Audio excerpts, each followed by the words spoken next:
souverain sur la terre, souverain dans le ciel, souverain pour ma vie. Tu es souverain. Dis avec moi Jésus, Jésus, tu es souverain. Jésus, oh, oh, oh, oh, souverain. Jésus, tu es souverain.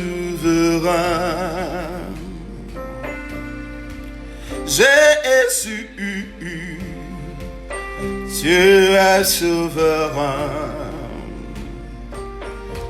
Souverain dans ma vie, souverain sur les nations, souverain sur la maladie, souverain sur les problèmes de ma vie. Oh Jésus, tu es souverain. Jésus, tu es souverain.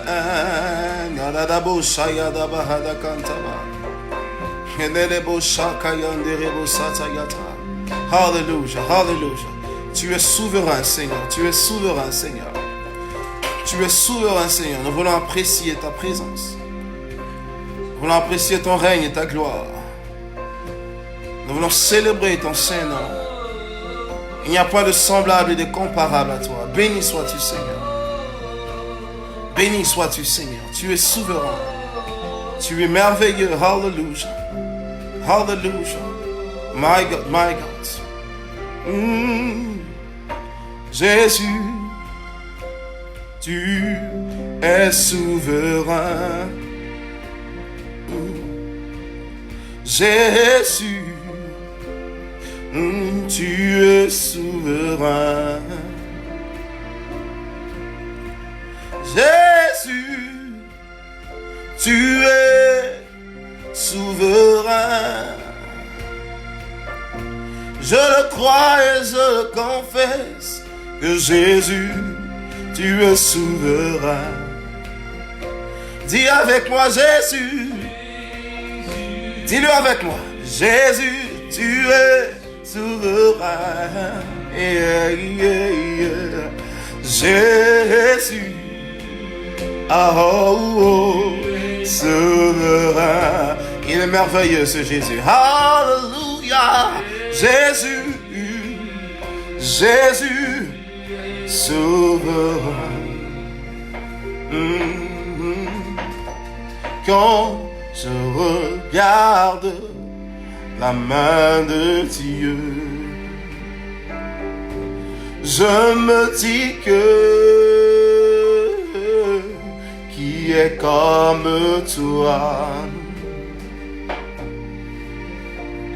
Et quand je contemple la gloire de Dieu qui surpasse les montagnes,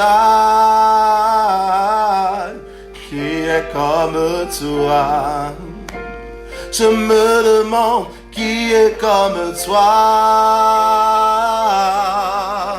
Jésus. Je me demande qui est comme toi. Qui est comme toi? Je me demande qui est comme toi, Jésus. Je me demande et comme toi, Jésus. Quand je regarde la main de Dieu, je me dis que qui est comme toi. Et quand je contemple la gloire de Dieu qui surpasse les montagnes, qui est comme toi. Je me demande qui est comme toi, Jésus. Je me demande qui est comme toi, oh, oh, oh. Qui est comme toi. Je me demande qui est comme toi, oh, qui est comme toi. Qui est comme toi, qui est comme toi. Je n'en connais personne. Qui est comme toi, qui est comme toi. Dans le ciel, sur la terre, nul n'est comme toi. Dans toutes les nations de ce monde, non, non, non, non, il n'y a personne comme toi. Je me demande qui est comme toi, Jésus. Je me demande qui est comme toi, Jésus. Oui, je me demande. Oh, oh, oh, oh, Jésus. Je me demande qui est comme toi, Jésus. Gloire à Dieu, alléluia. Il n'y a personne qui soit comme lui. Il n'y a point de semblable à lui. Il n'y a point de comparable à lui. Il est merveilleux, il est glorieux. Et j'aimerais t'inviter à joindre ta voix à la mienne pour le célébrer pendant 2 secondes. Pour lui donner la gloire, pour lui donner l'honneur. Il est magnifique, ce Dieu. Il est glorieux, ce Dieu. Ma Bible dit qu'il prend le pauvre de la poussière et l'indigent du fumier. Et il fait pour lui une place parmi les grands de son peuple. Il est capable d'intervenir dans les réalités, dans les circonstances les plus désespérées. Il est glorieux, ce Dieu. Combien d'entre vous croient avec moi qu'il est digne d'être célébré? Combien d'entre vous croient avec moi qu'il est digne d'être adoré? Peux-tu là où tu es pour 1-2 secondes le célébrer avec moi? Peux-tu là où tu es pour 2-3 secondes commencer à bénir son nom, commencer à glorifier son nom? Il n'y a point de semblable à lui, c'est certain qu'il n'y a point de comparable à lui. Il est merveilleux, il est merveilleux. Est-ce que tu peux l'adorer avec moi? Est-ce que tu peux le célébrer avec moi? Est-ce que tu peux bénir son nom encore et encore? Prends quelques secondes là maintenant où tu te trouves. Élève ta voix, bénis le Seigneur, bénis le Seigneur. Bénis le Seigneur avec moi, glorifie son nom. Glorifie son nom.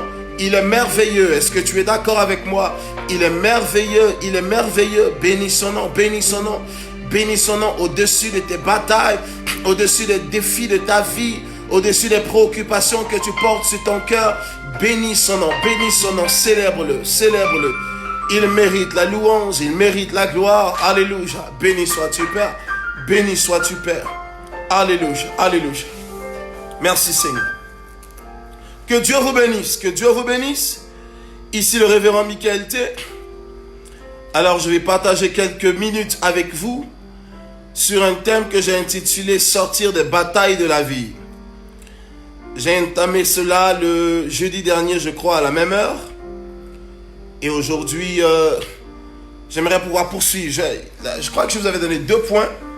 Et je vais vous donner 2 points supplémentaires aujourd'hui. Combien d'entre vous sont là? Signalez votre présence. Signalez votre présence, que je puisse vous saluer avant de commencer. Saluez-moi, que je vous salue. Prenons 30 secondes rapidement pour ça. Qui est là et d'où vous êtes là? Saluez-moi. Signalez votre présence. Et puis partagez. Saluez-moi. Dites-moi qui est là. Faites-moi un coucou. Et puis on va partager quelques minutes ensemble. Je suis convaincu. Écoutez-moi. Nous n'avons pas de temps à perdre. Nous ne venons pas ici juste parce que nous manquons de plateforme où nous exprimer. Ce qui nous emmène ici, c'est pour pouvoir occuper l'espace parfois Internet est saturé par beaucoup de choses négatives.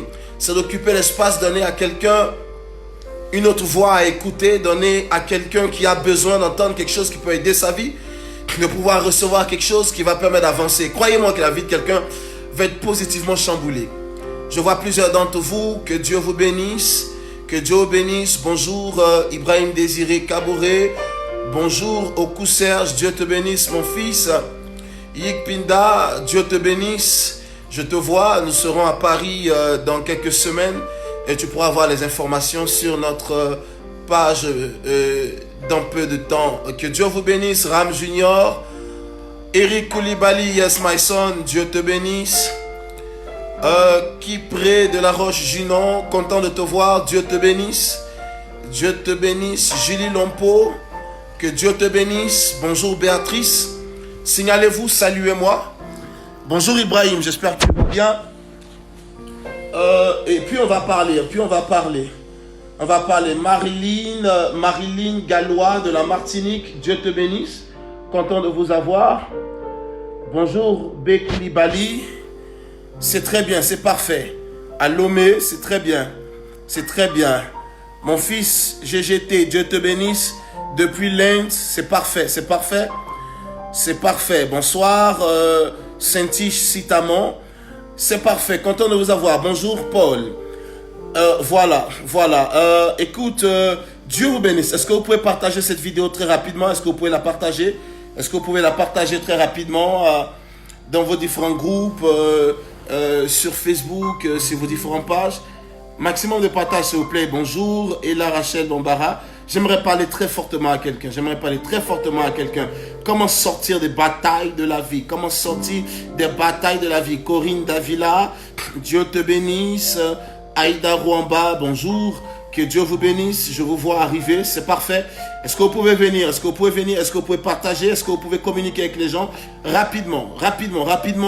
J'aimerais parler avec vous. My God. Je suis excité à l'idée de ce message que je vais vous communiquer. Je suis convaincu que la vie de quelqu'un va être positivement impactée. Comment sortir des batailles de la vie? Tu es oppressé par toute forme de bataille.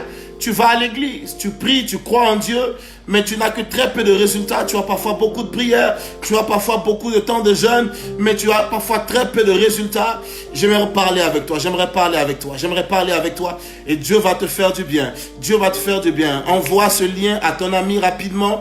Partout sur WhatsApp, sur Facebook, envoie ce lien à quelqu'un qui a besoin d'être relevé, quelqu'un qui a besoin de sortir des batailles de la vie et de pouvoir expérimenter la victoire. Bonjour, blessing over. D'accord? Dieu va nous faire du bien. Je vous dis la vérité. Je vais essayer d'être bref parce que là je suis à mon bureau et j'ai plein de monde qui m'attend encore. Mais je vais essayer d'être très bref, mais d'être assez percutant pour vous aider. Alors j'aimerais faire déjà un petit rappel de ce que nous avons dit le jeudi dernier. J'aimerais faire un petit rappel. On avait parlé de sortir des batailles de la vie et on avait abordé le fait que beaucoup de personnes sont dans des batailles, ils n'arrivent pas à s'en sortir. Ils sont à un certain niveau de la vie où ils sont accablés. Ils ont l'impression que le ciel leur tombe sur la terre et ils ne savent pas quoi faire pour s'en sortir.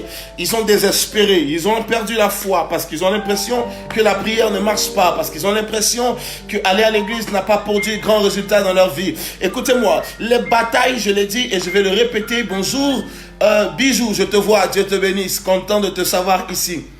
Écoute, on se parle plus tard. Écoutez-moi. Beaucoup sont accablés par des batailles. Jacob, Israël et Draogo, je vous vois, Dieu vous bénisse. Je suis en train de faire un petit rappel. Beaucoup sont accablés par les batailles de la vie et n'arrivent pas à s'en sortir. Mais je vous dis quelque chose, les batailles sont inévitables. Les batailles, c'est la marque des vivants. Tant que tu es vivant, tu en auras des batailles. Tant que tu es en vie sur la terre des hommes, tu en auras des batailles. Mais ce qui est anormal, c'est que les batailles vous écrasent. Ce qui est anormal, c'est que les batailles soient en train de détruire votre vie. Ce qui est anormal, c'est que les batailles soient en train donc de vous faire vous écrouler. Cela n'est pas de Dieu. Un homme peut avoir des batailles. Il est scripturalement établi qu'ils vous feront la guerre, mais ils ne vous vaincront pas. Donc l'arrivée de la guerre ou de la bataille n'est pas un fait insolite pour toi. Ce qui est anormal, c'est que la bataille te détruise. Ce qui est anormal, c'est que depuis 5 ans, depuis 2 ans, depuis 3 ans, depuis 6 ans, depuis 10 ans, tu sois dans cette bataille et que tu n'arrives pas à t'en sortir. Tu sois dans cette lutte et que tu n'arrives pas à t'en sortir. Tu sois dans cette difficulté et que ta vie ne change pas. C'est ça qui est anormal. Les batailles sont normales. Les batailles dans la vie sont normales. Mais tu n'es pas obligé de devenir une victime des batailles de la vie. Et beaucoup d'entre nous sont des victimes. Tu es victime de la maladie, victime de la pauvreté, victime de l'échec, victime de toute espèce de choses catastrophiques. Et ta vie est victimisée. Mon but pour toi, alors que je communique ce message avec toi, selon que Dieu le met sur mon cœur, c'est de te sortir de la catégorie des victimes et de te t'habiller dans la catégorie des vainqueurs. Combien d'entre vous me dit Amen? Combien d'entre vous me dit Amen?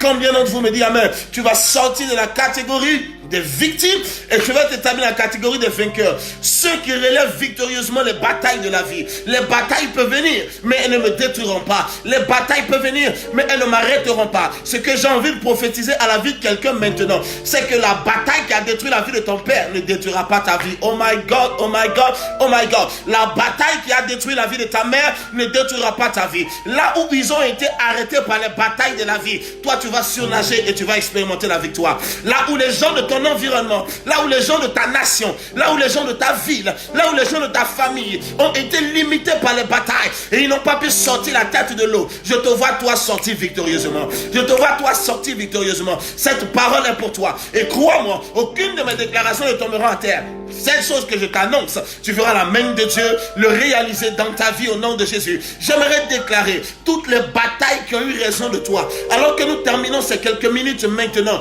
tu vas commencer à surnager et à vaincre ces batailles au nom de Jésus. Peu m'importe le nom de la bataille, le nom de Jésus est supérieur. Peu m'importe le nom de la lutte, le nom de Jésus est supérieur. Peu m'importe le nom de l'adversité, le nom de Jésus est supérieur. Peu m'importe le nom de la maladie, le nom de Jésus est supérieur. Peu m'importe la durée de ton célibat, je crois en la grâce de Dieu. Il y a seulement parfois le fait que nous sommes ignorants de principes, le fait que nous sommes ignorants de certaines réalités, qui fait que bien que nous sommes puissants, nous sommes en même temps si faibles.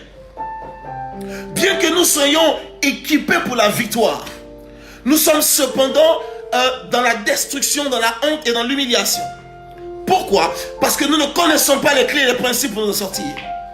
Ce qui fait que Dieu te donne la victoire dans les batailles, ce n'est pas les sentiments que Dieu a pour toi, c'est le principe de Dieu pour toi. Oh my God, est-ce que quelqu'un me saisit? Est-ce que quelqu'un me saisit? Est-ce que quelqu'un me saisit? Dieu n'a pas égard aux sentiments. C'est pourquoi un enfant de Dieu peut être détruit par la pauvreté et il a l'impression que Dieu ne l'aide pas. Voici pourquoi une sœur dans l'église peut être affectée par le célibat chronique et elle n'arrive pas à comprendre que Dieu ne soit pas en train de l'aider. Voici pourquoi un homme d'affaires chrétien est en train de périr, d'être détruit dans ses affaires, de ne pas pouvoir s'en sortir. Et malgré la multiplicité de ses prières, il n'arrive pas à comprendre pourquoi est-ce que Dieu n'intervient pas. Pour la simple raison que ce qui fait Dieu, ce qui amène Dieu à se mouvoir, ce n'est pas les sentiments, c'est le principe. Alléluia. Ce n'est pas les sentiments, c'est le principe. C'est pourquoi Dieu peut t'aimer et la maladie va te détruire. Dieu peut t'aimer et la misère va te détruire. Dieu peut t'aimer et tu comprends, le chômage va te détruire. Dieu peut t'aimer et cependant tu n'arrives pas à te marier. Cependant tu es dans la tristesse. Cependant tu es dans l'abattement. Où que tu te trouves, rien ne marche. Et cependant Dieu t'aime. Il faut que tu sois conscient avec moi que les batailles de ta vie ne changent rien en amour de Dieu. Ce n'est pas parce que Dieu ne t'aime pas. Ce n'est pas parce que tu es un pécheur. Parce que parfois on se dit, oh, peut-être que j'ai péché. Peut-être que j'ai commis des choses qui font que je ne réussis pas. Il y a des gens qui sont plus pécheurs que toi. Et cependant que Dieu bénit, crois-moi. Le problème, c'est l'ignorance des principes qui te permettront de sortir des batailles de la vie. Le problème, c'est l'ignorance des principes qui te permettront de te sortir de ta misère et de sortir de ta pauvreté. C'est l'ignorance des principes. Dieu n'a pas égard aux sentiments, Dieu a égard aux principes. Dieu n'a pas égard à la religiosité, Dieu a égard aux principes. Voici pourquoi dans l'église, beaucoup de personnes souffrent. Vous savez, j'ai l'habitude d'aller dans divers endroits et dans beaucoup de continents, dans beaucoup de pays, je rencontre des chrétiens un peu partout. Écoutez-moi, beaucoup de chrétiens sont hypocrites. Hypocrites pourquoi? Parce qu'ils souffrent. Et quand tu lui demandes, il va te dire, oh mon frère, ça va. Le problème, c'est que les gens souffrent dans l'église. Beaucoup des enfants de Dieu sont misérables, sont en deçà du standard de vie qu'ils étaient censés avoir, sont en deçà du standard d'élévation qu'ils étaient censés avoir. Et voici pourquoi beaucoup d'entre nous nous réjouissons des miettes, alors que nous étions censés être au top de notre génération. Mais qu'est-ce qui ne marche pas? Est-ce que c'est parce que le diable est puissant? Est-ce que c'est parce que Satan est puissant? Est-ce que c'est parce que les sorciers sont trop puissants? Non, c'est que nous sommes ignorants des principes à activer pour nous en sortir. C'est pourquoi Osée dit, Osée 4, chapitre 6, il dit, mon peuple périt. Mon peuple périt parce qu'il lui manque la connaissance. Il dit, mon peuple périt parce qu'il lui manque la connaissance. Et autre chose qu'il dit, il dit, vous connaîtrez la vérité et la vérité vous affranchira. En d'autres termes, les principes que vous connaissez et que vous appliquez changent ta vie. Un pasteur est venu me voir un jour. Il est venu à la maison et il m'a posé cette question. Excusez-moi, je vais prendre quelque chose pour moi. Il m'a posé cette question. Il m'a dit, homme de Dieu, je suis venu te voir. Donne-moi le secret pour réussir dans le ministère. Il dit, parce que je souffre. Il dit, je souffre, dis-moi qu'est-ce que je dois faire. Est-ce qu'il y a quelque chose que je peux faire? Dis-moi où tu es rentré. Donne-moi les clés et les choses. Et je lui ai dit, je ne suis rentré nulle part. Je n'ai pas de formule magique. Je lui ai dit, c'est la grâce. Il m'a dit, non, ne me dis pas ça. Il dit, nous tous, on a la grâce. Nous tous, on a la grâce. Mais dis-moi comment tu t'en sors. Comment décoller financièrement dans le ministère. Comment faire de l'impact dans le ministère. Il dit, parce qu'on est là depuis longtemps. Mais c'est très compliqué, c'est très compliqué. Et il avait l'impression que j'avais un secret et que je ne voulais pas lui donner. Il avait l'impression que j'avais des choses cachées, des choses mystérieuses que je ne voulais pas lui révéler. Mais je lui ai dit, je n'ai rien de toutes ces choses. Je n'ai rien de toutes ces choses. Le secret du décollage, le secret de la victoire est établi dans les principes que tu appliques. Comment pensez-vous qu'un avion qui pèse des milliers de tonnes peut se tenir dans les airs alors qu'il y a une loi qu'on appelle la loi de la gravité qui fait que tout ce qui monte doit pouvoir redescendre, mais l'avion arrive à planer dans les airs. Pourquoi? Parce qu'il a découvert un principe qu'on appelle la loi de l'aérodynamisme. Lorsqu'il a appliqué ce principe, cet avion arrive à planer dans les airs malgré son poids, malgré son gabarit, qui m'a dit amen. Donc si tu découvres le principe pour t'en sortir, tu vas commencer à avancer. Et croyez-moi, il est possible pour vous de surnager au-delà des batailles que vous vivez. D'être dans un environnement pauvre et vous êtes riche. D'être dans un environnement où tout le monde échoue et vous êtes en train de réussir. D'être dans un environnement où tout le monde est à la trêve et vous êtes en train d'accélérer un rythme choquant et surprenant. Toutes ces choses sont possibles pour peu que vous arrivez à découvrir et à comprendre ces principes. Parfois, c'est des principes qui sont assez simples. Ils ne sont pas mystérieux. Parfois, l'Église et les chrétiens ne veulent pas les choses simples de la vérité de Dieu. Ils veulent les choses très mystiques et très mystérieuses. Ils veulent qu'on les donne des bouteilles d'huile pour aller se laver. Ils veulent qu'on leur donne des savons prophétiques pour aller, je ne sais pas. Les choses de Dieu sont assez simples. Les principes sont établis. Lorsque vous les découvrez et que vous les appliquez, votre vie décolle. J'ai découvert, vous n'avez pas besoin de rentrer dans aucune forme de compromission. J'ai découvert, vous n'avez pas besoin de rentrer dans aucune forme de mysticisme, de choses mystiques pour arriver à réussir avec Dieu en tant qu'un enfant de Dieu. J'ai découvert, vous n'avez pas besoin d'appliquer aucune forme de micmac, de réseau mafieux et toutes ces choses pour arriver à réussir dans la chose de Dieu. Vous n'êtes pas obligé de devenir un menteur, un prophète de fausses prophéties pour arriver à réussir à générer de la richesse dans l'œuvre de Dieu. Non, il y a des principes de Dieu pour chaque bataille de votre vie. Et si vous les découvrez et que vous les appliquez, votre vie commence à devenir un monument de votre génération. Donne-moi un amen bien et je pars. My God, my God, my God. Shata karebo sata. Yelebo sata kabahada. La découverte des principes. La découverte des principes va te faire sortir de la bataille que tu traverses. La découverte des principes va te faire sortir de l'adversité que tu traverses. Tu n'es pas obligé de subir et de subir. J'ai beaucoup de peine dans mon cœur justement parce que beaucoup d'enfants de Dieu subissent.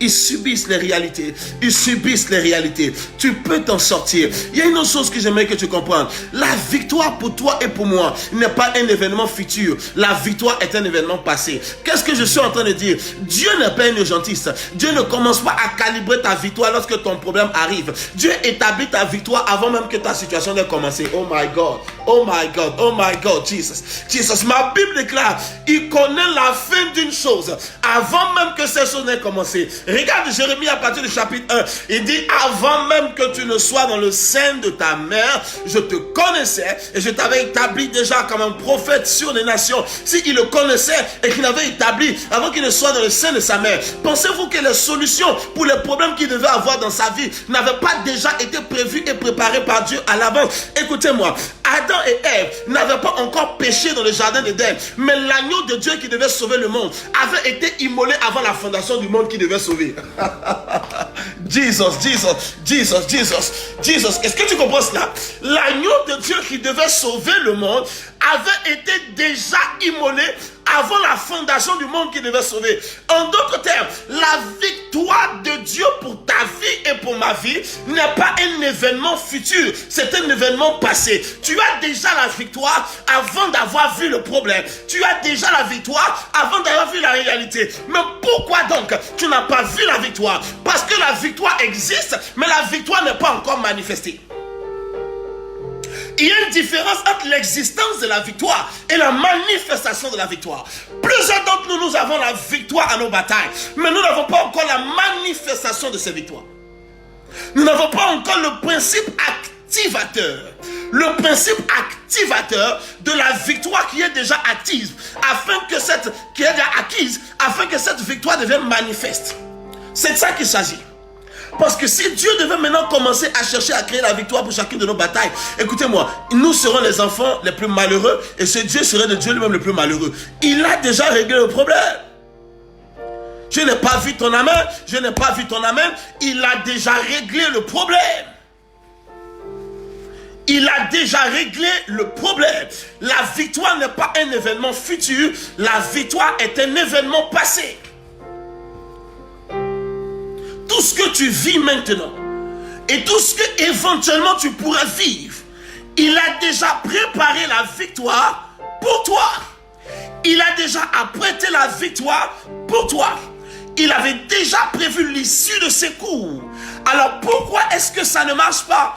Pourquoi est-ce que c'est difficile? Pourquoi est-ce que ma vie est compliquée? Pourquoi est-ce que je n'ai pas l'impression de m'en sortir? Pourquoi est-ce que mes efforts ont si peu de résultats? La plus grande frustration des enfants de Dieu, c'est qu'ils ont beaucoup d'actions spirituelles, mais ils ont des résultats infimes. Ils ont des résultats minimes. Beaucoup sont frustrés parce qu'ils ne voient pas de résultats. Mais écoute ma parole au son de ma voix, je déclare, tes résultats et tes victoires vont commencer à devenir multiples au nom de Jésus. En réalité, tu ne vas pas seulement obtenir la victoire, tu vas commencer à vivre une vie de victoire au nom de Jésus. Donne-moi amen bien. Je vais commencer à parler, proprement parler des principes. J'en avais abordé deux la semaine dernière. Combien d'entre vous étaient avec moi la semaine dernière? Le jeudi passé. Combien d'entre vous étaient avec moi le jeudi passé? J'avais abordé deux principes déjà. Le premier principe que j'avais abordé, c'était la découverte de la parole. C'était la découverte de la parole. J'avais dit ceci: pour chaque réalité, il y a une parole de Dieu. Pour chaque circonstance, il y a une parole de Dieu. Pour chaque bataille, il y a une parole de Dieu.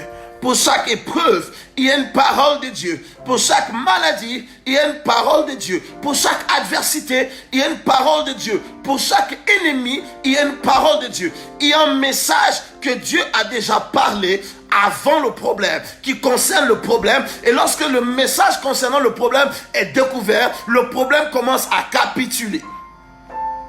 Il y a une parole de Dieu pour chaque réalité. Faites en sorte que beaucoup de personnes entendent ce que je suis en train de vous dire. Parfois, les gens vont écouter des choses bizarres sur Internet. Et quand des gens viennent avec un message sérieux, les gens n'ont pas envie de venir écouter. Parce que les gens sont habitués à tellement d'inconsistance sur Internet. Les gens sont inconsistants dans le message. Les gens suivent des choses inconsistantes. Et parfois, il y a très peu de résultats. Les gens sérieux doivent venir écouter des choses sérieuses. Écoute ce que je suis en train de dire et fais en sorte que le maximum de personnes puissent entendre ce que je suis en train de te dire. Écoute-moi. Pour chaque réalité, il y a une parole. Tu n'as pas encore découvert la parole de Dieu adéquate à la circonstance que tu vis. Alors tu vas avancer à tâtons et tu seras dans la confusion. Pourquoi beaucoup sont confus? Ils ont l'impression de ne pas comprendre Dieu. Ils n'ont pas découvert ce que Dieu a dit pour la réalité. Je donne l'exemple simple. Si tu es malade, il y a une parole de Dieu pour la maladie. Il dit, par ses meurtrissures, nous sommes guéris. Il dit, il envoya sa parole et sa parole les guérit. Donc, ça veut dire qu'il y a une parole écrite et dans la parole écrite, il y a une révélation de Dieu pour la réalité. Il suffit de découvrir la parole et d'emmener cette parole devant Dieu pour dire, Père, j'ai mal dans mon corps. Père, j'ai été diagnostiqué de cette maladie, de cette hépatite, de ce cancer, de ce sida, de cette infection. Voici le diagnostic qui m'a été donné par le médecin. Mais voici ce que ta Bible et ta parole a déclaré. Tu m'as guéri avant même que je ne sois malade. Tu avais déjà envoyé la parole pour que la parole me guérisse. Alors sur la base de cette parole, je reçois ma guérison. Dieu ne peut jamais faillir à sa parole. Maintenant, écoutez-moi. Le seul moyen de voir les résultats dans votre prière, c'est de ramener à Dieu dans la prière sa propre parole. Car en réalité, Dieu n'exauce pas la volonté des hommes. Dieu exauce sa parole. Alors aussi longtemps que votre parole n'est pas, votre prière n'est pas en adéquation avec la parole de Dieu, il y a très peu de résultats, voire aucun résultat. Une femme est venue me voir. Et cette femme m'a dit, dans une église, j'étais allé pour rendre ministère, et avec la permission de son pasteur, ils sont venus me rencontrer, et la femme m'a dit, homme de Dieu, j'aimerais que tu pries, et j'ai un sujet qui me tient à cœur. J'ai dit oui, et elle me dit, mon mari m'a trompé avec une jeune fille qui est dans le même quartier que nous, et cette jeune fille est enceinte, et maintenant elle me nargue dans le quartier quand on se croise. Elle a une attitude humiliante vis-à-vis de moi, et elle m'a dit, voici ma prière, j'aimerais que le feu du Saint-Esprit puisse étouffer le bébé dans le ventre de cette jeune fille, afin qu'elle comprenne. Écoutez-moi, c'est son sujet de prière, c'est sa volonté à elle. Mais est-ce que vous croyez que Dieu peut exaucer cette prière? Est-ce que vous croyez sincèrement que Dieu peut exaucer la prière de cette femme? Non, Dieu n'exaucera pas cette prière. Pourquoi? Parce que la prière de cette femme n'est pas en adéquation à la volonté de Dieu. La volonté de Dieu, ce n'est pas de tuer des enfants dans le ventre d'une femme pour la simple raison que l'enfant est le fruit d'une relation adultérienne. Donc, voici pourquoi beaucoup d'entre nous prions, mais nous n'avons pas de résultats. Parce que nous ne demandons pas des choses qui sont adéquates avec la parole et la pensée de Dieu. Voici pourquoi Jésus a dit, il dit, vous demandez, vous priez et vous ne recevez pas. Vous demandez, vous ne recevez pas parce que vous demandez mal. Vous demandez mal. Donc, si vous devez vous en sortir, vous devez découvrir quelle est la parole de Dieu. Pour la situation que vous traversez, vous devez découvrir quelle est la pensée de Dieu pour la réalité, la bataille que vous vivez. Et ensuite, vous devez prendre cette découverte et en faire votre prière. Vous devez prendre cette découverte et en faire votre prière. Vous devez prendre la parole de Dieu et la ramener à Dieu. Car je vais le répéter, Dieu n'exauce pas la pensée de l'homme. Dieu exauce sa parole. Dieu n'exauce pas la pensée de l'homme. Dieu exauce sa parole. Je vais le répéter. Dieu n'exauce pas la pensée de l'homme. Dieu exauce sa parole. Sinon, peut-être que tu serais mort parce qu'il y a plein de personnes sûrement à qui tu as dû causer du tort et qui ont dû prier pour que tu meurs. Qui ont dû prier pour que ta vie finisse. Est-ce que tu comprends?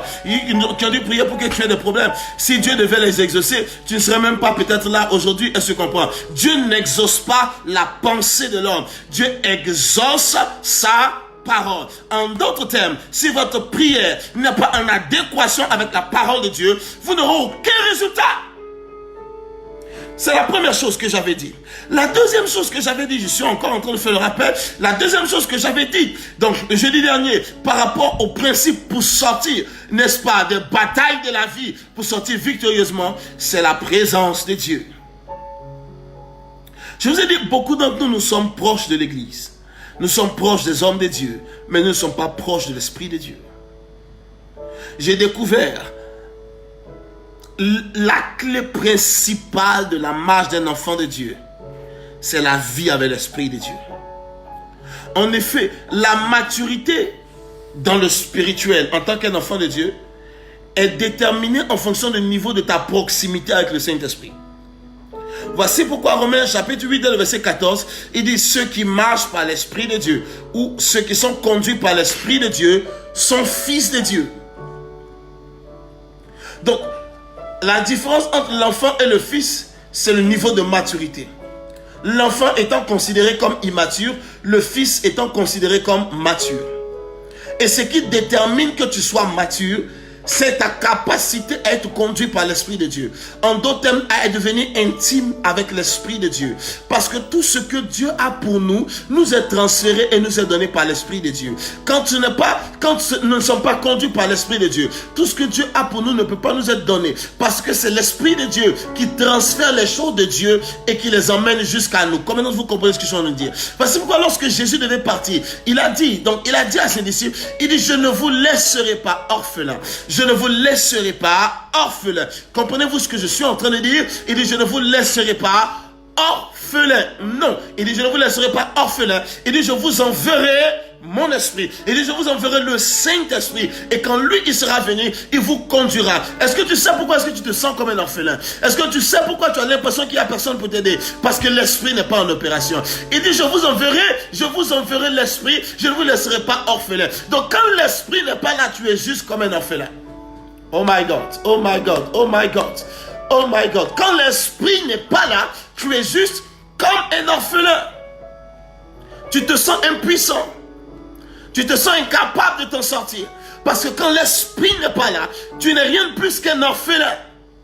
Et un orphelin, c'est parfois celui qui souffre et qui n'est pas en mesure de s'en sortir. Pourquoi? Parce que l'esprit n'est pas là. La connexion avec l'esprit n'est pas là. La relation avec l'esprit n'est pas là. L'intimité avec l'esprit n'est pas là. Si vous devez sortir des batailles de la vie, vous devez commencer à vous rapprocher de l'esprit de Dieu. En d'autres termes, votre rapprochement et votre connectivité avec l'esprit de Dieu détermine votre victoire dans les batailles de la vie. Écoute-moi, Meshach, Shadrach et Abednego, là-bas dans la fournaise ardente, ont pu s'en sortir victorieusement à cause du poids de la présence de Dieu qui portait.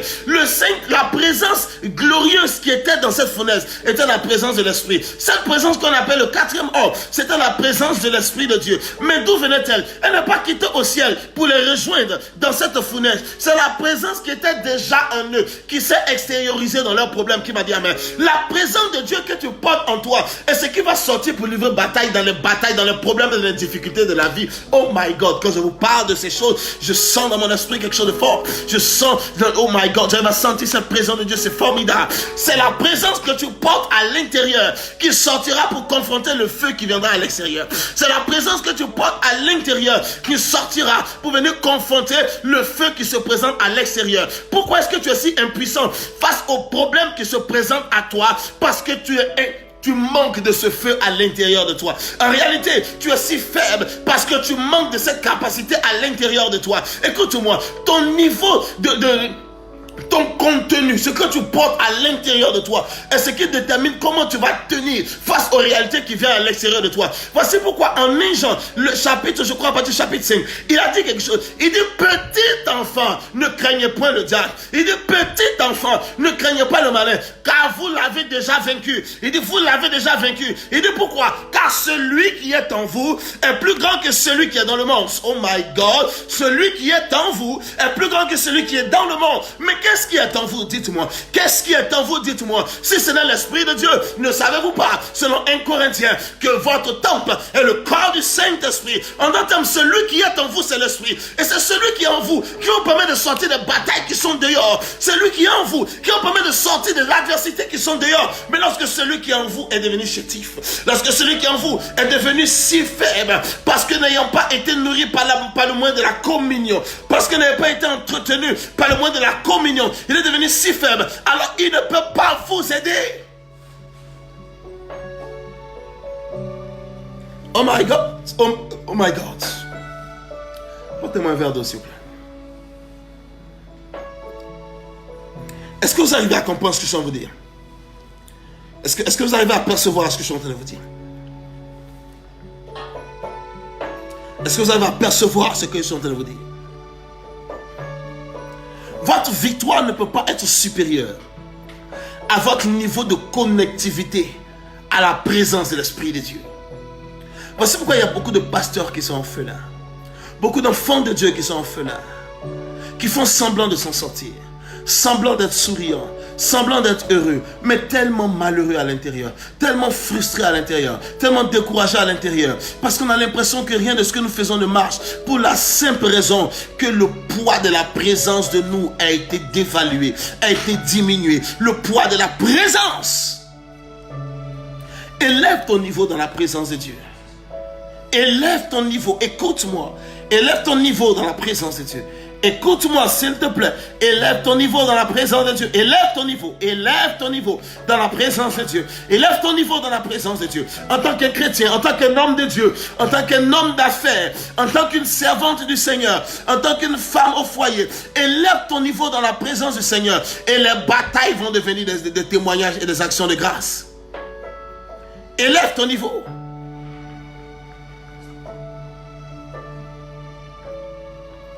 Élève ton niveau. Quelqu'un dit avec moi, élève ton niveau. Écrivez-moi ça que je vois. Écrivez-moi ça. J'ai besoin de sentir que vous êtes là. J'ai besoin de sentir que vous êtes là. Élève ton niveau.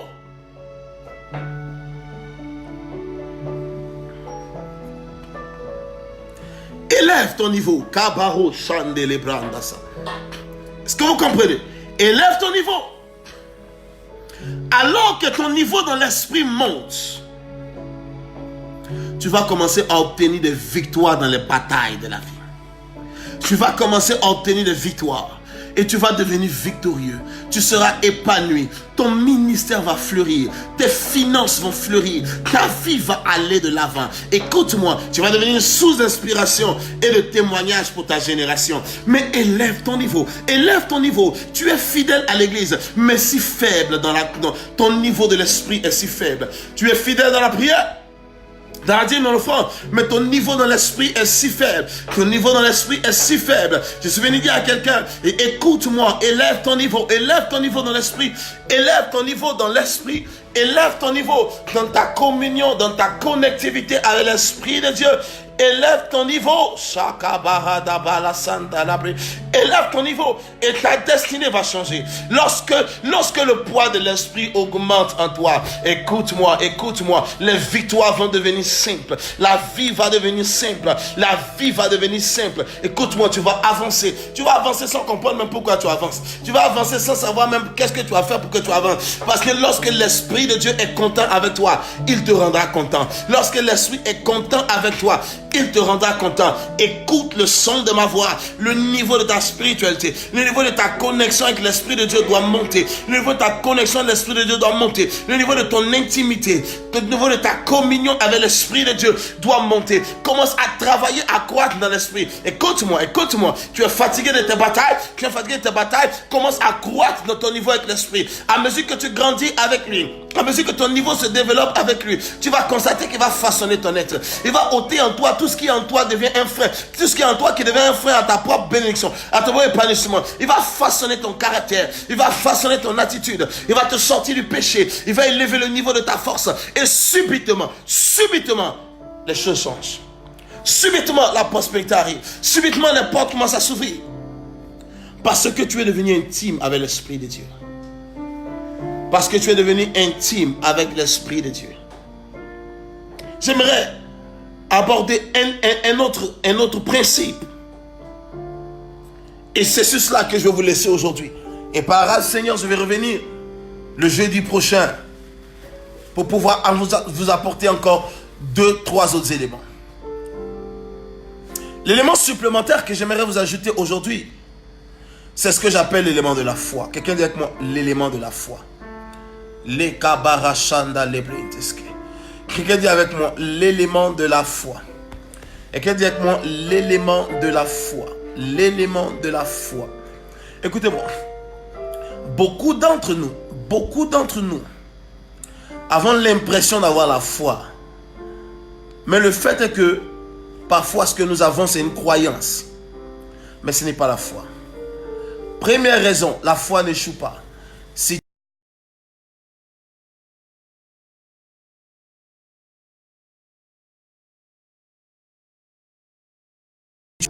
Si tu avais eu la foi, tu aurais dû t'en sortir de cette bataille. Parfois, notre manque de foi nous empêche d'obtenir la victoire. Vous savez, ce monsieur a apporté son fils malade aux disciples de Jésus.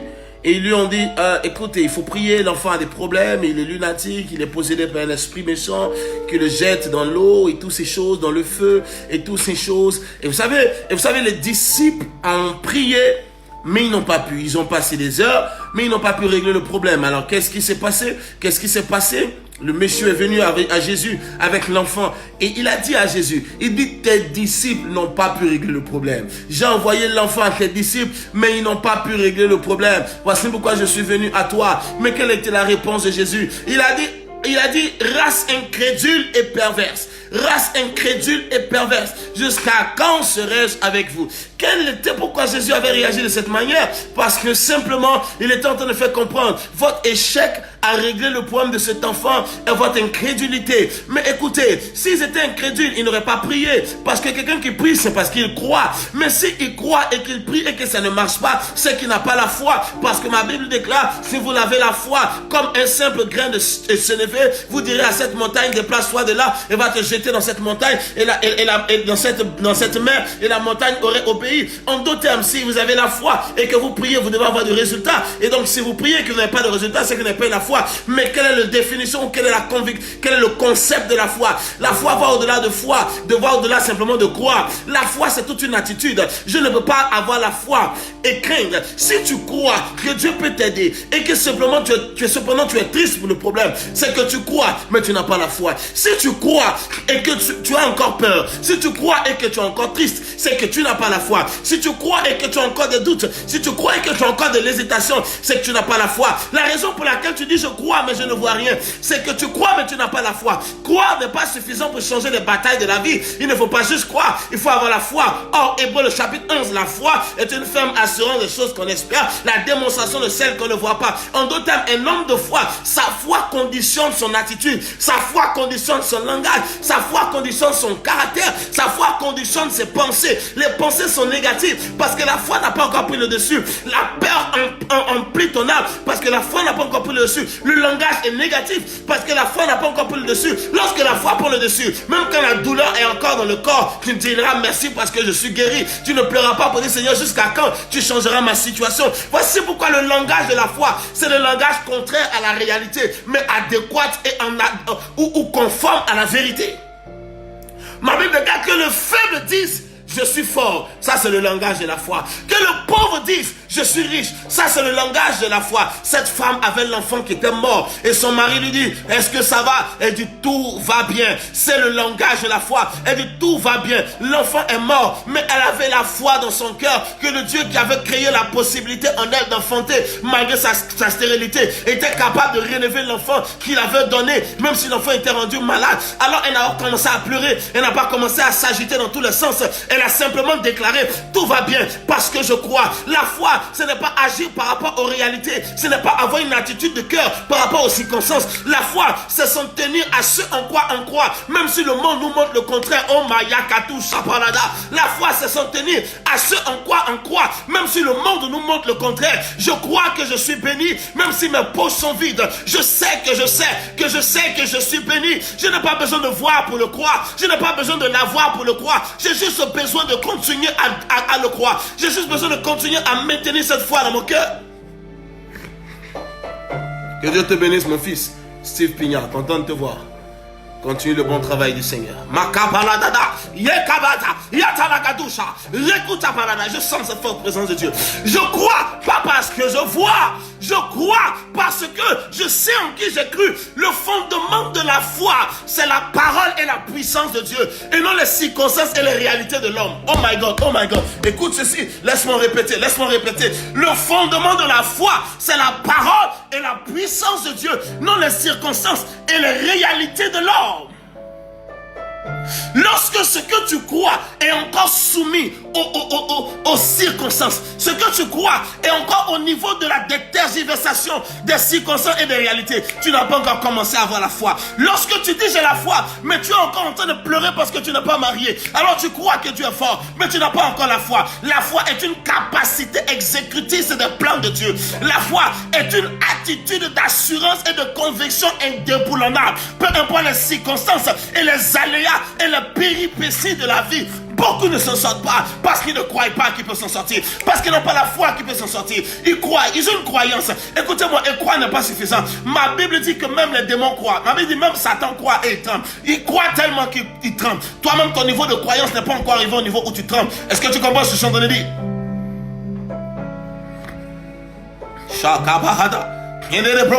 Oui, le fondement de la foi, ce n'est pas les réalités de ta vie, c'est la parole et la puissance de Dieu. Je ne sais pas comment je m'en sortirai, mais mon visage est joyeux parce que je sais que je m'en sortirai. Je ne sais pas comment je serai libéré, mais mon visage est joyeux parce que je sais que je m'en sortirai. C'est ça le fondement de la foi. Je ne crois pas parce que je vois, je crois parce que je sais en qui j'ai cru. Je sais qu'il est immuable, je sais qu'il est fidèle. Il n'y a en lui aucune ombre de variation.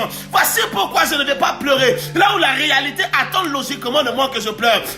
Paul et Silas, enfermés dans cette prison, après avoir été injustement condamnés, fouettés publiquement, au milieu de la prison. La Bible déclare vers le milieu de la nuit, ces hommes se lèvent et ils commencent à chanter la louange de Dieu. L'homme de la foi, c'est l'homme qui peut chanter la louange de Dieu alors que la douleur est dans son corps, alors que la douleur est dans son cœur, alors qu'il a mal. Il peut continuer à célébrer Dieu. L'homme de la foi, c'est celui qui peut continuer à servir, celui qui peut continuer à travailler pour Dieu, celui qui peut continuer à donner sa dîme, qui peut continuer à donner son offrande, même s'il ne voit rien. Il ne fait pas parce qu'il voit, il fait parce qu'il a la foi. Ces hommes de la Bible, qu'on appelle les héros de la foi, ont été félicités et célébrés pour la simple raison qu'ils ont continué de croire, alors que rien ne leur donnait l'autorisation de croire. Ils ont continué de croire, alors que rien ne pouvait les encourager de croire. Peut-être que je suis en arrière, peut-être que tous mes amis sont partis devant. Dans ma génération, je suis le dernier, mais je continue de croire que mon temps et ma saison arrivent. Je continue de garder la foi. Je ne veux pas changer de visage parce que les gens sont devant moi. Je ne veux pas me compromettre parce que je n'ai pas pu avoir l'occasion de voyager. Mes amis pasteurs voyagent, ils vont ici et là. J'ai aussi envie de voyager, alors je vais me compromettre. Non, je garde ma foi car je sais. Car je sais. Car je sais que celui en qui j'ai cru est fidèle. Écoutez-moi, la circonstance de Job a commencé à changer quand il a commencé à développer la foi. La circonstance de Job a commencé à changer quand il a commencé à développer la foi. Quand il a commencé à dire, je sais que tu peux tout et que rien n'était impossible. C'est alors que la réalité a commencé à changer. Donc il a commencé à se comporter, non pas par rapport à la douleur qu'il avait de son corps pour sa lèpre, non pas par rapport à la peine qu'il avait dans son âme pour la perte de ses 8 enfants, non pas par rapport à la douleur de l'abandon de sa femme dans le problème. Il a arrêté de murmurer, il a arrêté de se plaindre à cause du problème, il a commencé à bénir Dieu. Alors la foi a commencé à le manifester. Et le rétablissement a commencé à arriver. Tu peux t'en sortir. Tu peux devenir grand. Tu peux prospérer. Tes affaires peuvent décoller. As-tu la foi? As-tu la foi? L'élément de la foi est l'élément catalyseur de l'accomplissement de la main de Dieu ou du miracle de Dieu en ta faveur. C'est l'élément catalyseur. C'est le canal, l'élément de la foi.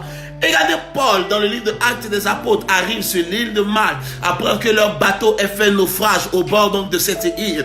Et voyez-vous, ils sont reçus par les barbares, les indigènes, qui les rassemblent autour d'un feu, en vue de les réchauffer. Et là, alors que le feu est en train de s'affaisser, Paul étend la main dans la broussaille pour prendre un petit peu d'herbe, dans le simple but de pouvoir raviver la flamme. Et qu'est-ce qui se passe? Ma Bible dit qu'un serpent s'attache à sa main. En d'autres termes, le serpent l'a mordu, était resté avec les crocs attachés à la main de cet homme. Mais regardez l'attitude. Écoutez-moi, vous pouvez prétendre avoir la foi. Maintenant, votre attitude est l'indicateur de si vous avez la foi ou pas. Le monsieur est mordu, le serpent est attaché à sa main. Il remue simplement sa main au-dessus du feu et il continue de vivre sa vie comme si de rien n'était. Il ne prie pas, il ne parle pas, il ne s'agite pas, il ne dit rien à personne. Mais comment, mon ami, si un serpent me mord, je vais commencer à prier, sauve-moi du venin. Mais écoute-moi, ce qui te sauve du venin, ce n'est pas d'abord ton agitation, ce n'est pas d'abord ta prière. Si c'est maintenant que Dieu doit te sauver du venin, tu risques de mourir. Parce que le venin, l'effet était rapide, était foudroyant. La Bible dit à l'instant, il s'attendait à le voir tomber et gonfler. Il savait que si ce serpent te mord, à l'instant tu tombes, tu gonfles et tu meurs. Mais ce monsieur était serein parce qu'il ne croyait pas sur ce que Dieu va faire. La foi n'est pas sur ce que Dieu va faire. La foi est sur ce que Dieu a déjà fait. Aïe, aïe, aïe, aïe, aïe, aïe, aïe, aïe, aïe, aïe. My God. C'est pourquoi tu es dans l'erreur quand tu dis je crois que Dieu va faire. La foi ne dit pas je crois que Dieu va faire. La foi dit je crois et je sais que Dieu a déjà fait. This is what we can call faith. Kalabo Shata. Oh my God, oh my God, oh my God, oh my God, Jesus. Jesus, Jesus. Jesus. J'aime la parole de Dieu. J'aime la parole de Dieu. J'aime la parole de Dieu. La koko tushata. La katukusha. Reçois la main de Dieu. Là où tu te trouves maintenant. La foi n'est pas sur le fondement de Dieu va faire. La foi et Dieu a déjà fait. Voici pourquoi je ne m'agite pas face au serpent qui me mord. Parce que l'antidote pour la morsure du serpent était déjà révélé par la parole de Jésus. Lorsque vous attraperez des serpents, aïe aïe aïe aïe aïe aïe aïe, vous tiendrez des serpents avec la main. Peut-être que si le serpent avait attrapé son pied, il devait prier. Parce que Jésus n'avait pas dit vous allez attraper le serpent avec le pied. Mais du moment où il dit vous tiendrez le serpent avec la main, et le serpent a attrapé sa main, il dit mon ami, tu as un petit problème. Parce que Dieu avait déjà parlé qu'on allait tenir le serpent. Mais aucun mal ne nous fera. Et ma foi sur la parole qu'il a dit fait que je n'ai aucune agitation. Waouh, waouh, waouh, waouh, waouh, waouh, waouh, waouh, waouh. Rakata breda basantaya. Et de sata. Oh, est-ce que quelqu'un comprend ce que je suis en train de dire? Quand tu finis d'écouter ça avant une offrande, je suis en train de te bénir. Shakabahada. Retekete touja. Inala la konto shilede. Brikatin nelegodo shayata. La foi se base sur la parole que Dieu a déjà dite. C'est ça qu'il est question. Oh my God. Oh my God. Oh my God. Oh my God. La foi se base sur ce que Dieu a déjà dit. La foi n'est pas la confiance en un événement futur. La foi est l'assurance, la pleine assurance de quelque chose qui est déjà fait. Tout ce que tu penses être ton futur, c'est le passé de Dieu. Tout ce que toi tu rêves comme ton futur, c'est déjà le passé de Dieu. Car avant que la chose existe, il en connaissait déjà la fin. Il avait donc déjà agi. Il avait donc déjà confirmé la chose. Je bénis ton ministère. Je bénis ton église. Je bénis tes affaires. Je bénis ton business. Je bénis ton foyer. Par la foi de Dieu qui est dans mon cœur. Même si tu n'as pas la foi, j'ai la foi pour toi et pour moi. Je relâche ton mariage au nom de Jésus. Je relâche ta percée au nom de Jésus. Je relâche ton élévation au nom de Jésus. Ta condition ne sera plus la même. Ta condition ne sera plus la même. Ta condition ne sera plus la même. Au nom de Jésus-Christ de Nazareth. Écoutez, cette chose est forte. Cette chose est forte. Et j'aimerais vous laisser sur ce message. Allez avec ceci dans la présence de Dieu.